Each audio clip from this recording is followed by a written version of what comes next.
మీరు విశ్రాంతి దినమునకు మరునాడు మొదలుకొని అనగా అల్లాడించు పనును మీరు తెచ్చిన దినము మొదలుకొని 7 వారములు లెక్కింపవలెను. లెక్కకు తక్కువ కాకుండా 7 వారములు ఉండవలెను. 7వ విశ్రాంతి దినము మరుదినము వరకు మీరు 50 దినములు లెక్కించి యెహోవాకు క్రొత్త ఫలముతో నైవేద్యము అర్పింపవలెను. తూములో 2/10 వంతుల రొట్టెలను అల్లాడించు అర్పణగా దేవలను కాల్చవలెను. అది యెహోవాకు. మరియు మీరు ఆ రొట్టెలతో గొర్రెలను కోడెదూడను పెద్ద పొట్టేలను అర్పింపవలెను. నైవేద్యములతోను పానప్రముతోను దహన బలి యెహోవాకు ఇంపైన సువాసన గల హోమమగును. దేవునికి మహిమ కలుగును గాక. బిగ్గరగా హల్లెలూయా. ప్రభునందు ప్రియ దేవుని జనగమా, దేవుని ప్రజలారా, చదువుకున్న ఈ లేఖన భాగం ఇశ్రాయేలు చరిత్ర ఏ పండుగలు వారు జరిగించుకున్నారో ఆ పండుగల భాగం చదువుకున్నాం. ఈ దినము పెంతెకోస్తు పండుగ. ప్రపంచ యావత్తు క్రైస్తవ లోకం, విశేషంగా ఇశ్రాయేలు వారు దేవుడిని బహు గొప్పగా ఆరాధించే రోజు ఈ రోజు. మనకైతే క్రిస్మస్ అనో న్యూ ఇయర్ అనో లేదా ఈస్టర్నో మనం భక్తి చేసి పండుగ చేస్తాం. కానీ ఇశ్రాయేలుకు ఒక శ్రేష్టమైన 7 పండుగలు ఉన్నాయి. ఎన్ని పండుగలు ఉన్నాయి? 7 పండుగలు ఉన్నాయి. అందులో 4వది పెంతెకోస్తు పండుగ. ఈరోజు మనం చేసుకునేదే. మనమేదో చిన్నపాటి భక్తి చేయడానికి ఆరాధించడానికి మనం కూడుకున్నాం. కానీ ఇశ్రాయేలీలు వారి దేశంలో ఈ పెంతెకోస్తు పండుగను ఘనముగా జరిగిస్తుంటారు. స్తోత్రం, హల్లెలూయా. సంఘము ఆవిర్భవించబడిన రోజు ఈ రోజు. కొత్త నిబంధన సంఘం పరిశుద్ధాత్మ శక్తి చేత, పరిశుద్ధాత్మ అభిషేకం చేత తయారు చేయబడిన సంఘం. అది ఈ దినమే 2000 సంవత్సరాల కిందటే పెంతెకోస్తు పండుగ రోజున సంఘం ఆవిర్భావం జరిగిన రోజు. Praise the lord. ఇశ్రాయేలుకు ఉన్న 7 శ్రేష్టమైన పండుగలలో మొదటిది పస్కా పండుగ, రెండవది పొలియని రొట్టెల పండుగ, మూడవది ప్రథమ ఫలాల పండుగ, నాలుగవది పెంతెకోస్తు పండుగ, ఐదవది బోరల పండుగ, ఆరవది ప్రాయశ్చిత్తార్థ పండుగ, ఏడవది గుడారాల పండుగ. ఆమె చెప్పండి. ఈ 7 పండుగలు ఇశ్రాయేలుకు చాలా ప్రాముఖ్యమైన పండుగలు. ప్రతి పండుగ యేసుకు సాదృశ్యంగా ఉంది. పస్కా పండుగ యేసు ప్రభువారికి ఆయన శిలువ మరణానికి సాదృశ్యంగా ఉంది. పొలియని రొట్టెల పండుగ యేసు ప్రభువారిలో ఏ పాపము లేదు, ఆయన పులియలేదు, పరిశుద్ధ జీవితానికి సాదృశ్యంగా ఉంది. ప్రథమ ఫలాల పండుగ యేసు ప్రభువారు మరణించి ప్రథమ ఫలముగా ఆయన ఆరోహణమైన ఆ దినాన్ని బట్టి ప్రథమ ఫలాల పండుగ జరిగిస్తారు. 3 పెంతెకోస్తు పండుగ అనగా ఇశ్రాయేలు పంటలో ప్రతి మొదటి పన కృతజ్ఞతాపూర్వకంగా ఆ పంట చేతికొచ్చిన కాలాన్ని బట్టి కృతజ్ఞతాపూర్వక దేవునికి చెల్లించి వారు ఆచరిస్తారు. ఆ పెంతెకోస్తు పండుగ రోజున యేసు ప్రభువారు ఆరోహణమై పరిశుద్ధాత్మ పంపించిన రోజు, సంఘ ఆరంభించిన రోజు పెంతెకోస్తు పండుగ. 5 బోరల పండుగ యేసయ్య రాకడకు ముందుగా జరిగేది. 6 ప్రాయశ్చిత్తార్థ పండుగ, సంపూర్ణ క్షమాపణ, ప్రజల మీద సంపూర్ణ క్షమాపణ రోజు. 7వది గుడారాల పండుగ, యేసుతో కలిసి మనము ఆ గుడారంలో ప్రవేశించే పండుగ. స్తోత్రం. ప్రతి పండుగ కూడా యేసయ్యకు పోలిక, యేసయ్య సాదృశ్యానికి రాయబడినవే. అక్షరార్థంగా ఇశ్రాయేలు చేసిన పరిచర్య ఒకటైతే నేను క్రైస్తవ సంఘం ఆత్మీయంగా ప్రభువును స్తుతించేవారుగా ఉండాలి. స్తోత్రం, హల్లెలూయా. దేవుని చిత్తమైతే ఈ 7 పండుగలు కూడా మనం ధ్యానం చేద్దాం యోనా గ్రంథం అయిపోయిన తర్వాత. హల్లెలూయా, హల్లెలూయా. సంఘం మాట మీద ఆలకించగలగాలి. పెంతెకోస్తు పండుగ ఎలా జరిగించుకునే వారు ఇశ్రాయేలీయులు అంటే దేవాది దేవుడి మహాకృప చేత ఐగుప్తులో ఇశ్రాయేలీయులు 430 సంవత్సరాల బానిసలుగా బందీలుగా ఉన్నారు. విడిపించడానికి రక్షించబడడానికి అవకాశం లేక దుఃఖముఖంతో కన్నీరు కార్చి దేవుని దగ్గర ప్రార్థన చేసి వారు విడిపించబడే ఆ చివరి సమయంలో వారు పస్కాను వధించి పస్కాను భుజించి వారు కలిగిన గొర్రె పిల్లలను దేవునికి బలిగా అర్పించి పస్కాను భుజించి వారు ఐగుప్తుని విడిచి కానానుకు బయలుదేరారు. స్తోత్రం. అది పస్కా పండుగ చేశారు. వారు పిండిని పులియబెట్టడానికి అవకాశం లేక సమయం లేక అవకాశం లేక ఆ పులియబెట్టడానికి కూడా పిండిని పులియబెట్టే సమయం లేక త్వరితగతిన పులియని రొట్టెల పండుగ చేసుకున్నారు, తిని భుజించారు. స్తోత్రం. పిండిని పులియబెట్టాలి, పులియబెట్టకుండానే సిద్ధపరచుకొని రెడీ చేసుకొని భుజించడానికి ప్రయాణం సిద్ధపరచారు. అదే పులియని రొట్టెల పండుగ. స్తోత్రం. హల్లెలూయా. మూడోది, వారు కానానులో అడుగుపెట్టగానే వారు వ్యవసాయం చేశారు, పంట వేశారు. ఆ పంట వచ్చిన మొదటి ఫలం దేవునికి కృతజ్ఞతగా చెల్లించారు. స్తోత్రం. ఎప్పుడైతే మొదటి పంట కృతజ్ఞతగా చెల్లించిన తర్వాత 50 రోజులకు వారి కలిగిన పంట అంతా చేతకొస్తే కోతకాలపు పండుగ అంటారు ఈ రోజుని, వారముల పండుగ అంటే ఈ రోజుని. 50 రోజుల తర్వాత కలిగిన పంట అంతా పట్టుకొని మందిరానికి ప్రత్యక్షానికి తీసుకొచ్చి కృతజ్ఞతాపూర్వకంగా దేవునికి అర్పణ అర్పించేదే పెంతెకోస్తు పండుగ. స్తోత్రం. మనం చదువుకున్నాం కదా, 7 వారాల తర్వాత మరుదినము జరిగే పండుగ పెంతెకోస్తు పండుగ. ఇంకా చెప్పాలంటే యేసుక్రీస్తు ప్రభువారు మరణించిన ఆ శుక్రవారం, శనివారం విశ్రాంతి దినం, ఆ విశ్రాంతిని మొదలుకొని మరలా 7 వారాల వచ్చే రోజే ఈ ఆదివారం. స్తోత్రం చెప్పండి. 7 విశ్రాంతి దినాల తర్వాత వచ్చేది 50వ రోజు కనుక పెంతెకోస్తు అంటే 50వ రోజు అని అర్థం. ఆమె చెప్పండి. పెంతెకోస్తు అంటే 50వ రోజు. దీనికి కొంత సేవకులు పెంతెకోస్తు సంఘాలని అంటే ఆ పరిశుద్ధాత్మ దిగి వచ్చిన సంఘం అని పెట్టుకునే వారు ఉన్నారు. మనం కూడా పెంతెకోస్తు సంఘస్థులమే. పరిశుద్ధాత్మకు పెద్దపీట వేసే సంఘం కనుక ఈ పెంతెకోస్తు పండుగలో పరిశుద్ధాత్మ ఎలా దిగి వచ్చాడు అంటే లేవియ కాండంలో ఇశ్రాయేలీయులు 50వ రోజున కోతకాలపు పండుగని, వారముల పండుగని, పెంతెకోస్తు పండుగని కలిగిన పంటను కృతజ్ఞతాపూర్వకంగా దేవునికి చెల్లించేవారు. స్తోత్రం. హల్లెలూయా. సంగమా, ఈ పగ దేవుని సేవకుడుగా మరి మనమెందుకు పెంతెకోస్తు పండుగ జరిగించాలి? మనమెందుకు వారముల పండుగ లేదా కోతకాల పండుగ జరిగించాలంటే మనం ఏం చేయట్లా. చేసేవారు కూడా లేకపోలేదు. కోతకాల పండుగ చేసేవారు ఉన్నారు. ఆ సంవత్సరం వారు నేడు కోతకాల పండుగ వారముల పండుగ చేసేవారు ఉన్నారు. కానీ మన ఆత్మీయ అలంకారం తీసుకోవాలంటే యేసుక్రీస్తు ప్రభువారు మరణించాడు కనుక, మన కోసమే శిలువ రక్తం కార్చాడు కనుక, ఆయన చనిపోయి తిరిగి లేచిన యేసు దినం మొదలుకొని నేటి దినం వరకు 50వ రోజుగా పరిగణించబడింది. స్తోత్రం. 50 రోజుల్లో పరిశుద్ధాత్ముడు బలమైన దిగి వచ్చాడు సంఘం మీదకి. ఎందుకంటే సంఘంలో సహవాసంగా మోకరేశారు. బలమైన దేవుని వేగం నుంచి బలమైన గాలి ప్రజలందరూ దర్శించి ఉన్నతంగా మార్చింది. సంఘానికి పునాది వేసింది. నూతన సంఘ ఆవిర్భావం జరిగింది. ఎక్లేషియా జరిగింది. స్తోత్రం. హల్లెలూయా. హల్లెలూయా. అని సంగమా, ఈ పగ దేవుని సేవకుడిగా ఎందుకు పెంతెకోస్తు అనుభవాన్ని మీకు పరిచయం చేస్తానంటే ఆ పరిశుద్ధాత్మ దిగి వచ్చాడు కనుకనే అద్భుతాలు జరిగాయి. ఆ పరిశుద్ధాత్మ దిగి వచ్చాడు కనుకనే తిరిగి వాళ్ళు ధనవంతులుగా మారారు. అదే పరిశుద్ధాత్మ ఈ పగలు మన జీవితాలకు వచ్చును గాక. ఆ పరిశుద్ధాత్మ శక్తి మన పొందుకొందుము గాక. యేసుక్రీస్తు ప్రభువారు మన కోసమే రక్తం కాచి ప్రాణం పెట్టి మరణాన్ని మరణింపజేసి, ఓ మరణాన్ని ఎక్కడ, ఏ మరణాన్ని విజయం ఎక్కడ అని మరణాన్ని మరణింపజేసి సమాధి చేసి మృత్యుంజయ యేసయ్య ప్రాణిస్తున్న పరిశుద్ధాత్ముడు. స్తోత్రం. హల్లెలూయా. ఆయన ఒక్కడే సజీవుడు.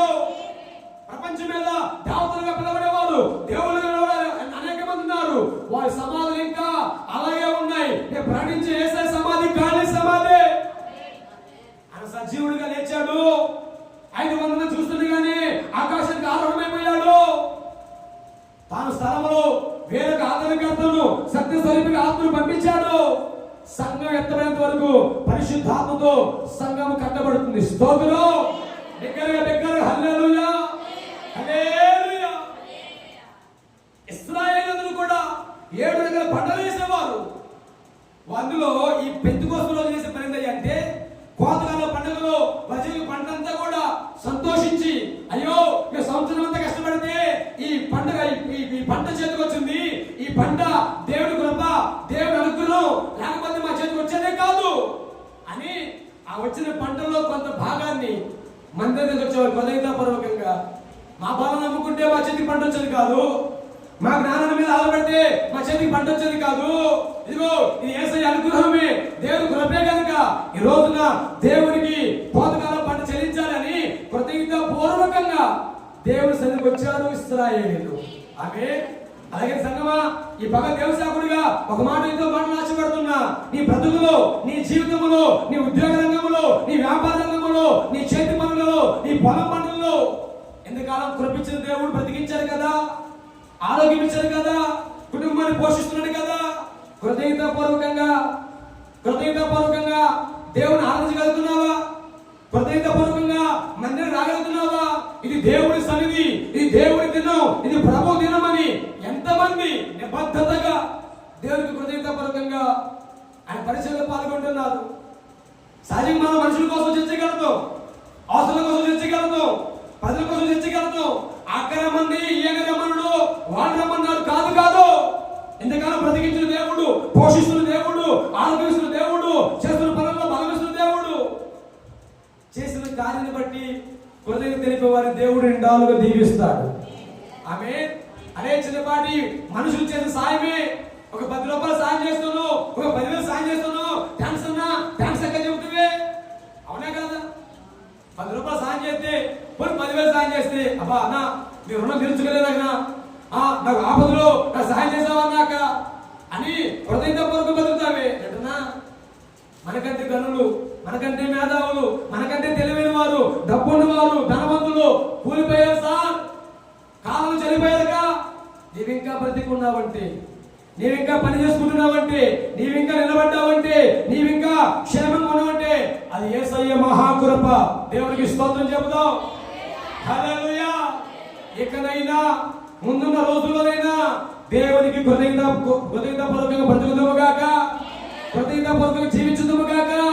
ఇచ్చిన ఆహారాన్ని బట్టి, ఇచ్చిన ఆరోగ్యాన్ని బట్టి, ఇచ్చిన సంపదను బట్టి, ఇచ్చిన ఉద్యోగాన్ని బట్టి, ఇచ్చిన పొలాన్ని బట్టి, ఇచ్చిన సంతానాన్ని బట్టి దేవునికి కృతజ్ఞతాపూర్వకంగా బ్రతుకుదుముగాక. ఇంకా ఆమె చెప్పట్లా, ఏమి ఇచ్చిందే కాదు, చర్చికి పోతున్నా కానీ ఏం జరగట్లా. ఏం జరగాలి నీకు? ఇంకా పోలా, అదే 10,000 నీకు. ఎవరు పోలా? నేను ఇంకా పోలా. చచ్చి 16 ఏళ్ళు బతకాలను, చనిపోయి 16 సంవత్సరాలు అవ్వాలా, 2010లో చచ్చిపోవాలా. నా బతుకు యేసయ్య బతికించాడు, సంఘానికి దీవెనగా ఉంచాడు, సేవ జరిగిస్తున్నాడు.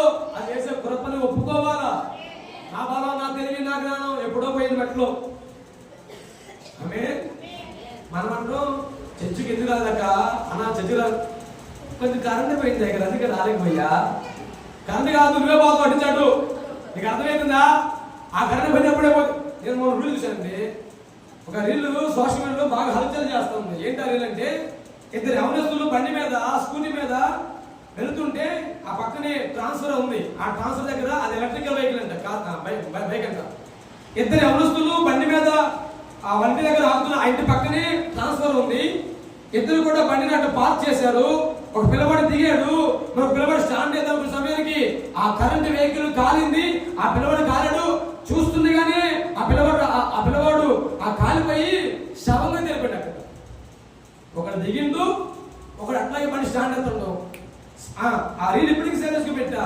చూస్తుంటే మనసు చలించిపోయింది. అయ్యో ప్రభువా, ఎన్నోసార్లు బైక్ మీద తిరిగాం, ఎన్నోసార్లు కారు తిరిగాం, ఎటువంటి ప్రమాదం రానివ్వాలా, ఎటువంటి కీడు రానివ్వాలా అని కృతజ్ఞతాపూర్వకంగా బ్రతుకుతున్నాం. స్తోత్రం. హల్లెలూయా. అన్నా అక్క, మన ముందు ఎంతమంది రాలిపోలేదా? మన ముందు ఎంతమంది కూలిపోలేదా? ఎంతమంది బలహీనంగా మంచం మీద పడలేదా? నీవింకా క్షేమంగా ఉన్నావంటే, నీవింకా ఆరోగ్యంగా ఉన్నావంటే అది యేసయ్య కృపను ఒప్పుకొని కృతజ్ఞతాపూర్వకంగా భక్తి చేయాలి. చెప్తాం హల్లెలూయా. వారు కలిగిన పంటలు, కృతజ్ఞత కానుకలు, కృతజ్ఞత పంటలు పెంతుకోస్తు రోజు తీసుకొచ్చి పెట్టారు. 50 రోజులు తీసుకొచ్చి పెట్టారు.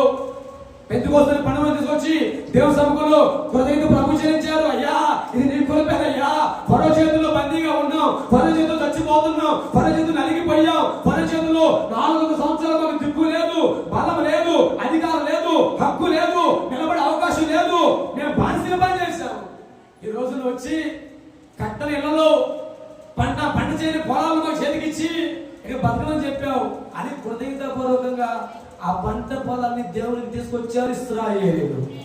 ఆమె సంగమా, ఈ పగల దేవుని సాగుడిగా నీకు కలిగిన దానిలో, నీకున్న దానిలో, నీకు చేసిన ప్రభుత్వ కార్యాల్లో కృతజ్ఞతాపూర్వకంగా జీవించగలుగుతున్నావా? కృతజ్ఞతాపూర్వకంగా కాలం చెల్లించగలుగుతున్నావా? కృతజ్ఞతాపూర్వకంగా నీ కుటుంబాన్ని బట్టి, నీ భర్తను బట్టి, నీ భార్యను బట్టి, నీ పిల్లలను బట్టి దేవునికి మహిమ చెల్లించగలుగుతున్నావా? ఎందరో వ్యక్తులు నష్టపోతున్నారు, ఎందరో కుటుంబస్తులు కోల్పోతున్నారు, ఎందరో కుటుంబాల్లో దుఃఖం ఏరులే పారుతుంది. ఇంట్లో సంతోషం ఉందంటే అదా అక్క, నీళ్ళు ఇంకా నీ పిల్లలు సంతోషంగా ఆనందిస్తున్నారంటే, నీ మాట వింటున్నారంటే యేసయ్య కృప కాదంటారా? హృదయత కలిగి బతుకుదాము గాక, హృదయత కలిగి జీవించుదాము గాక. నెపాలు మోపకుండా, దేవుడి మీద సాగు చెప్పకుండా దేవుడి కోసం జీవించుదాము గాక. మనుషుల కోసం బతకాల్సిన పర్లేదు సార్. మనుషుల కోసం భక్తి చేయొద్దు, మానవుల కోసం భక్తి చేయొద్దు. మనుషుడు నష్టపోతాడు, మనుషుడు బలహీనుడు, మనుషుడు జారిపోతాడు. దేవుడి కోసం భక్తి చేద్దాం. చెప్పాలా? మనకున్న బాధ ఏంటంటే అయ్యో ఆ సంఘ పెద్ద మా ఇంటికి రాలా, నేను రాను తెలిసేకే ఏంటన్నా ఒకరితో మన సంబంధం లేదండి. మనకు దేవుడికి మధ్య ఒక కమిట్మెంట్ ఉండాలి. నీకోసం రక్తం కార్చాడే, నీకోసం ప్రాణం పెట్టాడే, నువ్వు మరణించాల్సిన స్థితిలో, నువ్వు గాయపడాల్సిన స్థితిలో, నువ్వు ఇబ్బంది పడాల్సిన స్థితిలో నీకు మారుగా ఆయన గాయపరచబడ్డాడు, నీకు మారుగా ఆయన బలిర్పించబడ్డాడు. నీ పాపాన్ని ఆయన తీసుకొని ఆయన ఆరోగ్యానికి ఇచ్చాడు, నీ దరిద్రతను ఆయన తీసుకొని ఆయన సమృద్ధికి ఇచ్చాడు. దాన్ని బట్టి దేవుని సముఖంలో కృతజ్ఞతాపూర్వకంగా జీవించదుము గాక, కృతజ్ఞతార్పణ చెల్లించదుము గాక, దేవునికి మనం సమర్పించుకుందాము గాక. హల్లెలూయా. ఈరోజు సమర్పించుకునే వారు లేండి అంత గొప్పగా. మన సమర్పణ ఏంటక్క? మన సమర్పణ ఆపదొస్తే ప్రభా ఆపద మొక్కుడువాడా, ఆపదగా నమ్మని సహాయకుడా, ఈ ఒక్కడి గడ్డికి అయ్యగారి కుటుంబంలో ఉంటా, అయ్యగారి పిల్లగానిస్తా, చర్చిలో సాధ్యపెత్తా. ఎప్పుడు అబ్బో ఆపోసినప్పుడు మన సమర్పణ, మన బాధన ఇక చదువుతుంటే ఇంత శాతం బారు అయ్యారో ఒక్కసారి కదా దేవుడు తప్పితే చూడు చర్చిని బిల్డింగ్ పైకెత్తి లేపుతా అంటాడు. నేను ఎలాగ అడుగుతున్నా సాగు భార్య మరేమంటుంది, అన్న ఆపరేషన్ జరగకుండానే మా ఆయన ఎముకు మంచిగా గట్టిపోవాలి. నాకు అనిపించింది నువ్వు పడ్డప్పుడు బాగానే పడ్డావు, ఇరిగినప్పుడు ఎట్లా ఇరిగిపోయింది. బతికించిన దేవుడు ఆ రోడ్డు మీద చేతులు ఆగిలి పోకుండా, బస్సులు పోకుండా, ఎక్కకుండా కాపాడబడ్డారని అంటే ఎంత సాగండి కదా. అవును బాబు, ఇటువంటి రాల ప్రభు కృపే. ముందుకెళ్తే ఇంకెంత వచ్చోమే. కృతజ్ఞత భావం మనలో ఉండాలి. ఎప్పటిలాగేది నీ ఇంట్లో ఒక 10 రూపాయలు పోతే ఎంత? 10,000 కాదు. 10 రూపాయలు పోతే చర్చికి పోయా ఇంట్లో 10 రూపాయలు పోయింది, చర్చికి పోయా 10 రూపాయలు పోయింది. చర్చి ఈ 10 రూపాయలు చదవకుండా 10 రూపాయలు పోయినందుకు దేవుడు ఎక్కిద్దా. ఆయన దేవుడు, మనం ఏ పాటి వారం అండి? నీటి మీద బుడగ లాంటి వారం, దుమ్ము లాంటి వారం. ఒప్పుకొని నువ్వే బాధ చేస్తావు, ప్రభా నేను గాలి దుమ్మునయ్యా, నేను నీటి బుడగనయ్యా. మాట్లాడమంటే మాత్రం అయ్యారు ఎందుకు నేను ఎదుర్కొన్నాను, నా బలం తెలుసా, నా డబ్బు తెలుసా, తెలుసు అన్నీ అంటే పోవాల్సినవి, ఊరికి ఉత్తరం చేయాల్సినవి. స్తోత్రం చెప్పు. ఏం మోసుకుని పోలేం, ఏం తీసుకుని పోలేదు. సమాజంగా చేతంగా నువ్వు పోగలే మేళం లేదు. అప్పుడే వచ్చింది అక్క, ఓ మా బాబాయా నన్ను ఎంత ప్రేమించిండు, ఆ ముగ్గురు తీసి నాకేమన్నాడు. అయింది ఏడుచుకుంటూ ఉంటుంది, ముగ్గు గాలింది, కళ్ళు గాలింది, ఆ శోభోది, ఆ ముగ్గుది, ఆ చేతి ఒంటి మీద కనీసం ఉన్న చిన్న ఉంగరం కొడుతుడు. నేను మొన్న సమాధికి వెళ్ళా, వాడు తడుకు తాగబోతుడు కూడా ఆశగా ఉంగరం, అదే నాగమగరు అది వెళ్ళి దాడు వాడు కొడుకు. సో పనికి రాదు ఉట్టి ఉంగరం నాకు ఇష్టం అంటున్నాడు. లోకం, సమాజం నువ్వు ఎన్ని 100 రకాలుగానే పిలిచి చేసింది. నువ్వు సంపాదించిన ఇల్లు, సంపాదించిన ధనం, సంపాదించిన సమస్తం కూడా విడిచిపెట్టి పోసిన వారమే. ఏమన్నా చెప్పొచ్చా?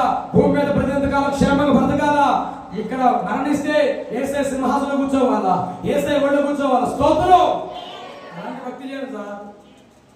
భూమి మీద బతికిన 10 రోజులైనా 10 మందికి మేలుకరంగా తీసుకుంటూ నువ్వు మేలుకరంగా బాధలే కానీ ఇతర నష్టమైతే చేయమాక.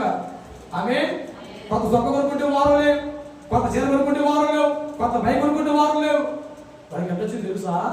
లేదా వాడికి ఎట్లా వచ్చింది తెలుసా? ఆమె ఏం చేసింది తెలుసా? నీకేం తెలుసు? గురిగించానండి. అబ్బో ఏ మాటలు మాట్లాడుతాం. అది ఎర్ర ఉండి నేను ఎరుపు అనిందంట. ఏంటంట? నేను కింద చూసుకోదు, కింద బలహీనత, రోగం, సమస్య చూడదు. నా ఎర్ర చూసి మాట్లాడుతుంట పక్కన అయినా కదా. చూసా నీ పై ఎరుపు చూసా, కింద నలుపు కూడా. అంటే మనం కూడా ఒకరి మీద రాయేయాలంటే ఎంత ఈజీగా వేసేస్తామో, ఒకరి మీద నింద వేయాలి ఎంత ఈజీగా మాట్లాడతామో. అదే బాధ, అదే కష్టం మన ఇంటికి వాళ్ళకి వెళ్తే ఎంత దుఃఖపడి దేవుని మీద ఎగతాళి చేస్తాయి. ఎరుపురమ్మా, నా ఇల్లు దొరికిందా, నా పిల్లలు దొరికారా, నా వాళ్ళు దొరికారా, చర్చికి రా, వారం 10 రోజులు 1 నెల రోజులు అయ్యగా చూడగల ఎన్ని చూడకి ఏందన్నా ఏందక్కా అయ్యగారు తప్పు చేసినాడాగా నీ కాగపడాలా. స్తోత్రం. నీకు సంజయ్ చెప్పాలా, నీకు బదులు అడుకోవాలా, పైపెచ్చు అక్క మనం కాబట్టి దేవుడే కదా దిక్కు అని 100 సార్లు చుట్టూ కాదా. అప్పటికి కూడా అంతగా అంత పదనా ఏం గట్టి చేసిన ఆయన చేయగా కనికరపడాలిగా. ఆమె చెప్పు కనికరపడేది ఎవరు? యేసయ్యా. అర్థం చేసింది ఎవరు? యేసయ్యా. బాగు చేసింది ఎవరు? ఏసీ అంటే మీరు ఆట చేస్తున్నా బాబు, ఆట కూడా ఆపరేట్ చేసి వచ్చాడు కదా ఐసు వచ్చి నా పని నేను చేశానండి. ఇక చివరికి అవును ఉండలేదమ్మా. నువ్వేమో డాక్టర్ ఉండో వైద్యం ఉంది ఉంది. ఎంత పెద్ద వైద్యాలు, చిన్న గ్యాస్ పెట్టి తెచ్చిపోతున్నారు కదా. చిన్న గ్యాస్ పెట్టి మనం క్షేమంగా ఉన్నామంటే, 4 మెతుకులు రోడ్లు పోతున్నాయంటే, మన పిల్లలతో కుటుంబంతో సంతోషం అంటే అది యేసయ్య చూపిన మహాకృప. దాన్ని బయటైనా నువ్వు దేవుడికి కృతజ్ఞత బతకాలా. తెలుసా? హల్లెలూయా. నడిచేవాడు అనుకుంటా సైకిల్ కూడా చూసి బా నాకు సైకిల్ ఉంటే బాగుండు అనుకున్నట్టు. అందుకని కాళ్ళతో పెద్ద నడవలేకపోతున్నా, సైకిల్ ఉంటే బాగుండు అనుకుంటా. సైకిల్ వేయడం అనుకుంటే పక్కన పోతున్న బైక్ చూసి నాకు బైక్ ఉంటే ఇంకా చూసి స్పీడ్గా పని చేసుకుంటాను. బైక్ ఉన్నాడు కదా కారు చూసి నాకు కారు ఉంటే బాగుండు, కారు ఉన్నాడు హెలికాప్టర్ చూసి విమానం ఉంటే బాగుండు. అసలు ఆశకి అంతే ఉంది సార్. ఉన్న దానిలో సంతృప్తికి బతకడమే క్రైస్తవ బ్రతుకు. స్తోత్రం. నీ అవసరానికి ఏది అవసరమో, నీ కుటుంబానికి ఏది అక్కరో, నీ పిల్లలకి ఏది అక్కరో తగిన కాలమున తగిన సమయమున ఇచ్చే దేవుడు ప్రకటిస్తున్న యేసయ్యా. నీకోసం సృష్టి చేశాడు సార్. దానికోసం కలిగిన సృష్టి, కలిగిన 5 నెలల సృష్టి పరిచర్య నీకోసమే చేశాడు ఆయన. 5 రోజులు సృష్టి చేశాడు, 6 రోజులు నిన్ను చేశాడు ఆయన. నీకేది కావాలో, నీకేది ఇవ్వాలో సమస్తం సిద్ధపరిచి స్థిరపరిచి తర్వాత నేను దగ్గర చేశాడు యేసయ్యా. 7వ రోజులకు శ్రద్ధ పొందుతున్నాడు ఆయన. ఆమె మనిషి చేయబడింది 6 రోజున. 5 రోజులు కూడా మనుషులకు కావాల్సిన గాలి, నీరు, జీవులు, జంతువులు, వెలుగు, చీకటి సమస్తాన్ని చేసి నిన్ను పెట్టాడు ఆయన. నువ్వు బతకాలని, నువ్వు జీవించాలని, దేశానికి దీవెనగా మారాలని, యేసయ్య నామాన్ని ఒప్పుకోవాలని, దేవునికి సాక్షి జీవించాలని తర్వాత మనం చేశాడు. నువ్వేమో దేవుడు చేసిన దాన్ని గుర్తించుకోకుండా, దేవుడు చేసిన దానికి మేలుకి కృతజ్ఞతాపూర్వకం సమర్పణ చేసుకోకుండా నువ్వేమో నిష్ఠాసరి వరకు వెళ్ళిపోతావు. మరలా పైపెచ్చు అయ్యగారు వెళ్ళి అన్నా అక్క సమర్పణ చేసుకున్నావు కదా, చర్చికి రావచ్చు కదా అంటే అయ్యారు ఇంకొక్కటి మిగిలిపోయింది అయ్యా. ఏదన్నా ఇంకొక్కటి అంటున్నా నీకు దేవుడు ఎన్ని చేసిన ఇంకొకటి మిగిలిపోయిందని చెబుతూనే ఉంటావు. ఉన్న దాంతో చేసిన దాంతో నువ్వు దేవుడికి కృతజ్ఞత చెప్తే మరొక కార్యం ప్రభు చేస్తాడు. స్తోత్రం. ఇశ్రాయేలులు వారట కట్టన ఇళ్లలో జీవించారు. కలిగిన ఆ పాలు దేశంలో స్థలాలు పంచుకుంటే ఆ స్థలంలో ఎత్తులు వేశారు, నీళ్లు పెట్టాల.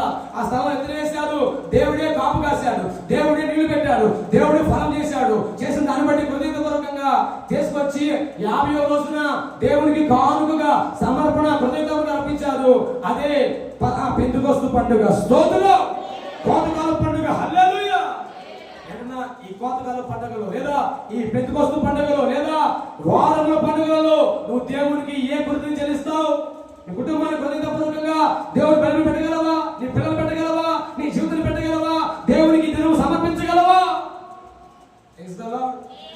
హల్లెలూయా. నీవైనా కాని పట్టేసుకో. ప్రభువా నా బ్రతుకు ఎదురు సాధిగా సుఖాలకు దుఃఖాలకు అన్నిటికీగా ఇగో నేను కాని పెట్టేసుకుంటున్నా.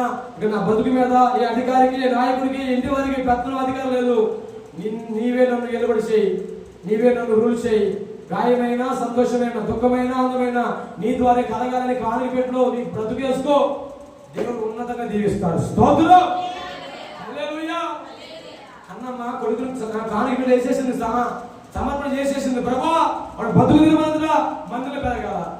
ఏ సమర్పణ అండి, ఏం సమర్పణ? హృదయపూర్వకంగా బతికిందండి. ఒక కొడుకుని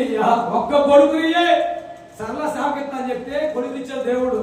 పట్టుకుంది, పాలేస్తా ఉంది. మరి ఎట నేర్పిందో, ఏం చేసిందో, పిల్లగానికి ఎట బాధ చేయాలి చెప్పిందో, పాడమని చెప్పిందో, చర్చలో చెప్పిందో అర్థం కాల. పాలు మరిచే సమయానికి పిల్లవాడు మోకాల మీదకి వచ్చేసాడు. పట్టుకుంది, చర్చి తీసుకెళ్ళింది. అయ్యగా చెప్పయ్యా, నువ్వు ప్రార్థన చేయగా ప్రవచన కానుక, ప్రవచన ఫలం ఇది అని చెబుతుండగానే పిల్లోడు వెళ్ళాడు, చర్చలు మోకలేశాడు, దేవుని సముఖంలో చేతులెత్తి ప్రార్థన చేస్తుండు. స్తోత్రం. ఎవరు నేర్పించారు సార్ పిల్లోడికి? తల్లి, తండ్రి.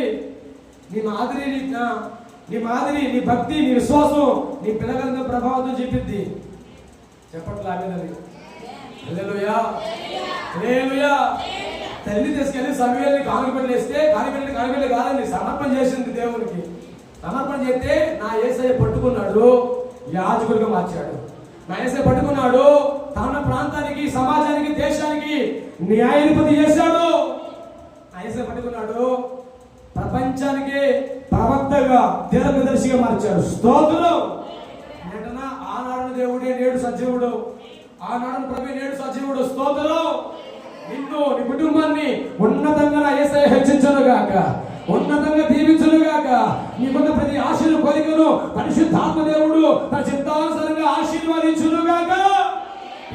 హల్లెలూయా. ఒక్క మాట చెప్పి ముగించేస్తానే, టైం అయిపోయింది. 12 ఒక్కొక్క మాట చెప్తా. అపోస్తుల కార్యములు 2వ అధ్యాయము, అపోస్తుల కార్యములు 2, 1, 2 కూడా చదువుకుందాం. పెంతెకోస్తు పండుగ దినం వచ్చినప్పుడు అందరూ ఒక చోట కూడి ఉండి, అప్పుడు వేగముగా వీచు బలమైన గాలి వంటి ఒక ధ్వని ఆకాశం నుండి అకస్మాత్తుగా వారు కూర్చున్న ఇల్లందరినీ మరియు అగ్ని జ్వాలల వంటి 4 విభాగముడి వారికి కనబడి ఒక్కొక్కరి మీద రాలగా అందరూ పరిశుద్ధాత్మతో నిండిన వారై ఆత్మ వారికి వాక్శక్తి అనుభవించిన కొలది అన్య భాషలతో మాట్లాడసాగిరి. ఆమేన్. ఇక్కడ హల్లెలూయా. యేసుక్రీస్తు ప్రభువు మరణించాడు, తిరిగి లేచాడు. 40 రోజులు నిలబెట్టాడు ఆయన. తన శిష్యులకు, అంతరంగిక శిష్యులకు, తన శిష్యులకు, సంఘానికి, 500 మంది విశ్వాసులకు, అందరికీ 40 దినాలు నిలబడ్డాడు ఆయన.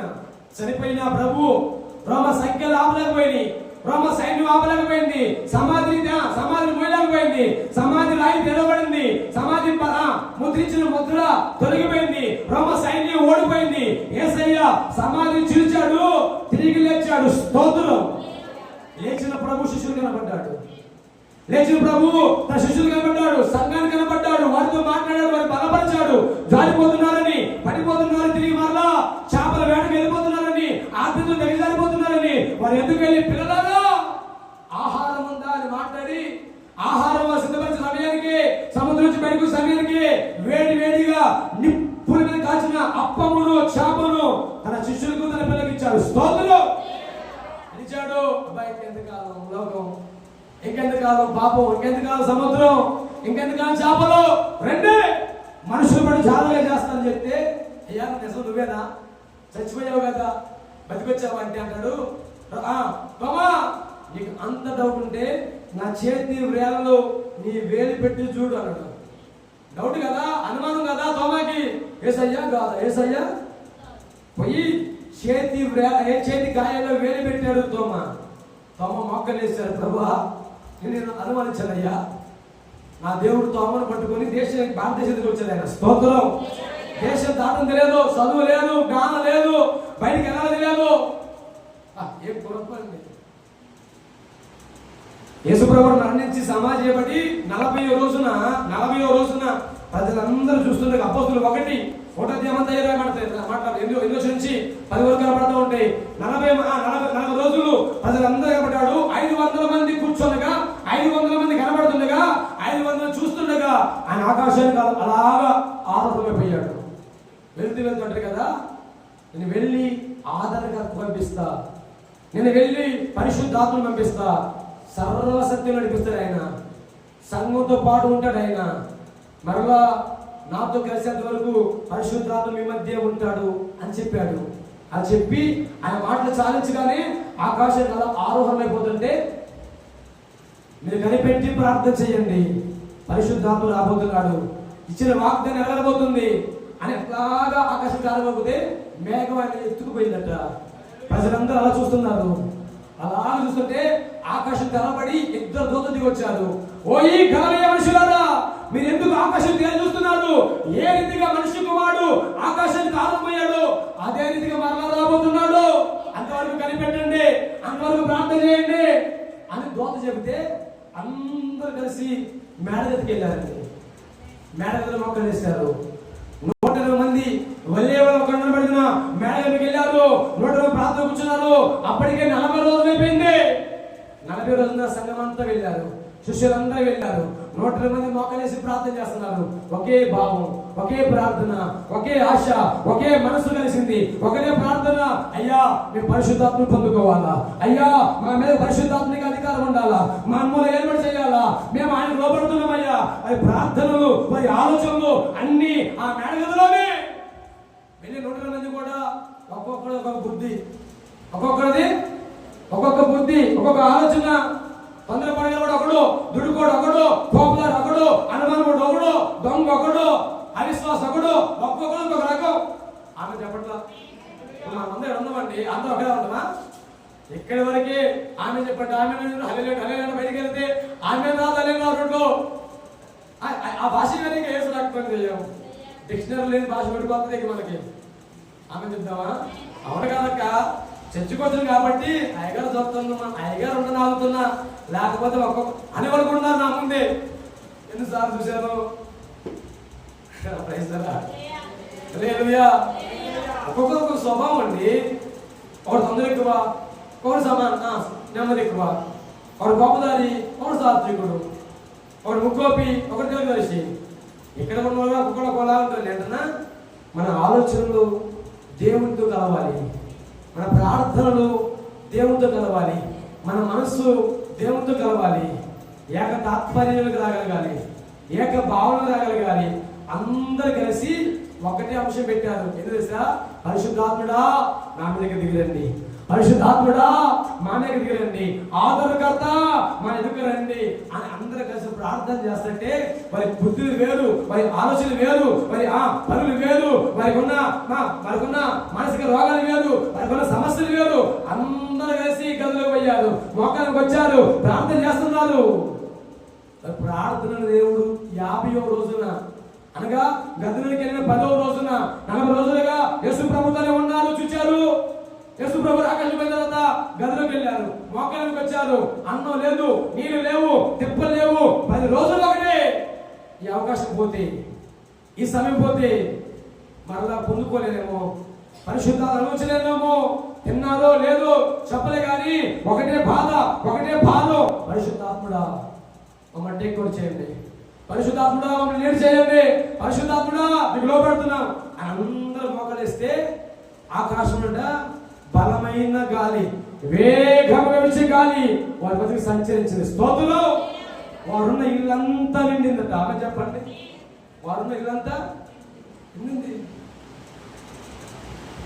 ఇప్పుడు పరిశుద్ధాత్మ దేవుడు అగ్ని జ్వాలలు విభాగించేసారట.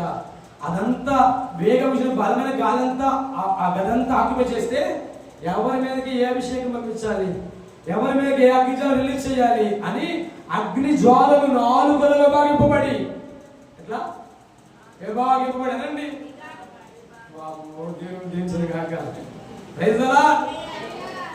ఎవరి మీదకి ఏ అభిషేకం పోవాలో, వాడికి ఏ రోగం ఉందో ఆ రోగం కుదర్చాలని, వాడికి ఏ బలహీనత ఉందో ఆ బలహీనత కుదర్చాలని, వాడికి ఏ కోపం ఉందో ఆ కోపం తొలగించాలని, వాడికి ఏ ధైర్యం లేదో ఆ ధైర్యం ఇవ్వాలని, వాడికి ఏ అభిషేకం లేదో అభిషేకం ఇవ్వాలని, ఎవరికి తగిన అభిషేకాన్ని, ఎవరికి తగిన అగ్ని జ్వాలను ఒక్కొక్కరి తల మీద దేవుడు పంపించిన రోజు పెద్దకొస్తున్న చదువుగా యేసుకు స్తోత్రం చెప్పు.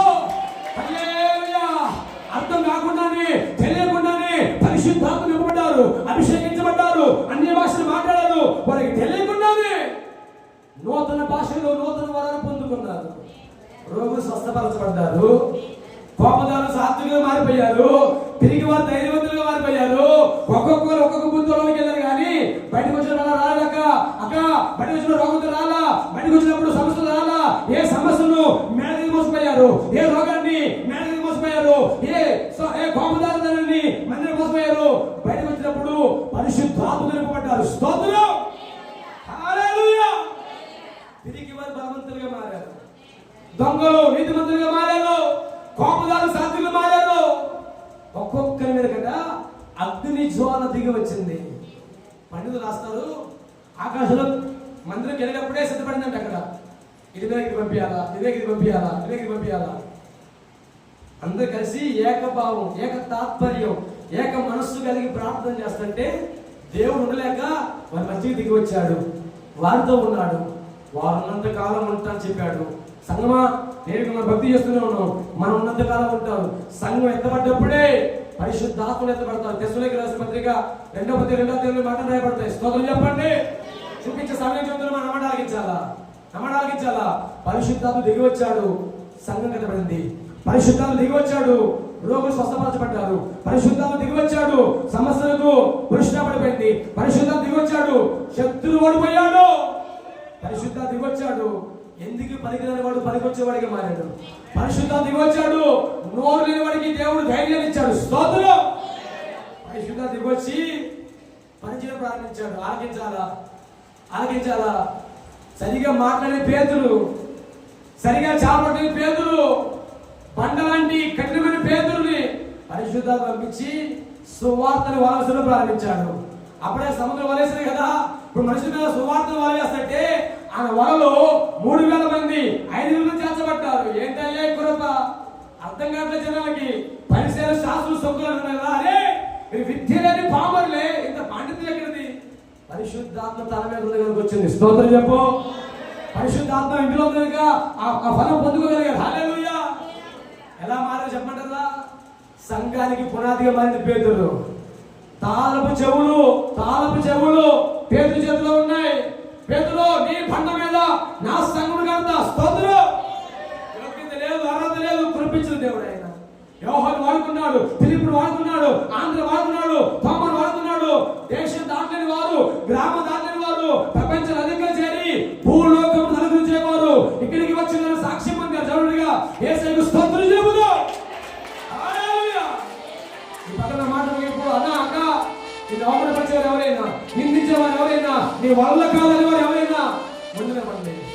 నువ్వు మాట్లాడి ప్రభుత్వ లోకం ఎగతాళి చేస్తుంది, లోకం అవమానపరుస్తుంది, నా మీదే రాలేస్తున్నారు. నాకు దిగులే కదా, నాకు ఆదరణ కదా, నా మీద మీరు ఉన్నాయ్యా, నా మీద అధికారం ఉన్నాను ప్రభువా అని ప్రార్థన చేస్తుంటే ఈ పెంతెకోస్తు పండుగ రోజున నా యేసయ్యా పరిశుద్ధాత్మ అభిషేకాన్ని నీ మీదకి పంపించును గాక, పరిశుద్ధాత్మ శక్తిని నీ మీద పంపించును గాక. లోపాన్ని సరిచేసే అభిషేకం, బలహీనతను స్వస్థపరిచే అభిషేకం, రోగిని బాగుచేసే అభిషేకం, పైకి వారిని ధైర్యవంతుల అభిషేకము నా యేసయ్యా ఈ పగలు నీ మీదకు నా మీదకు పంపించును గాక. పరిశుద్ధాత్మను పొందుకొందుము గాక. హల్లెలూయా, హల్లెలూయా. నువ్వు దేన్ని జయించలేకపోతున్నావు అక్క, నువ్వు దేన్ని నష్టపోయావు పూర్తి చేయడానికి, భర్తీ చేయడానికి నా దేవుడు సామర్థ్యం గలవాడు, నా దేవుడు శక్తి గలవాడు. ఇంకెంతగా ఏడుస్తావు, ఎందుకంతగా అవమానపరచబడతావు? దేవుడి దగ్గరికి రా, మోకల్లే. ప్రభువా, పెందుకు పనికిరాని పేతురుని దీనికి మార్చావు కదయ్యా, అనవసర దోమని మా దేశం పంపించావు కదయ్యా. నాలో కూడా భాగం లేదు, నేను ఎందుకు పనికిరాను, మా ఇంటి వరకు పనికిరాట్లా, నా పిల్లలకి పనికిరాట్లా.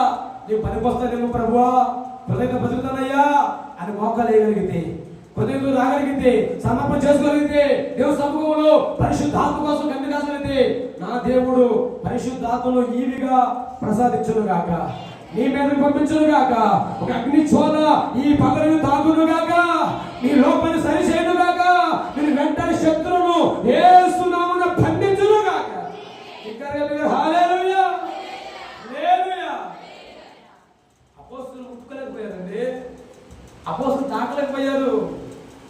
సైన్యం, రాజులు వణికిపోయారు, వారికి వారే సరెండర్ అయ్యారు, వారికి వారే అప్పగించుకున్నారు, వారికి వారే అయ్యా ఇగో అప్పగించుకున్నారు. వెంటనే సగమా నా మాట ఇప్పుడు ఈ పెంతెకోస్తు పండుగ రోజున దేవుని పరిశుద్ధాత్మ నీ మీద పరిచయం గాక, నీలోనికి వచ్చును గాక. నీటిని బాగు చేయను గాక.